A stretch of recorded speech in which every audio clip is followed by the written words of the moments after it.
ہم یہ بھی سنتے ہیں کہ فلاں علاقے میں کوئی بندہ غائب ہو گیا، اسے جنات اٹھا کر لے گئے اور غائب ہو گیا۔ کیا ایسا صحیح ہے؟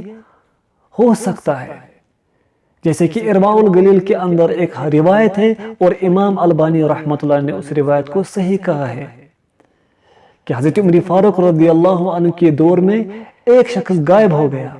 وہ شخص کہتا ہے مجھے مشرک جنوں نے اٹھایا اور اپنا قیدی بنایا 4 سال تک۔ پھر مسلمان جنوں نے ان مشرک جنوں پر حملہ کیا اور شکست دے دی، پھر مجھے واپس انہوں نے اپنے اہل عیال میں چھوڑ دیا۔ تو یاد رہے اپنی بچوں کی حفاظت کیا کرے، انہیں مغرب کے بعد زیادہ نہ گھومنے دے۔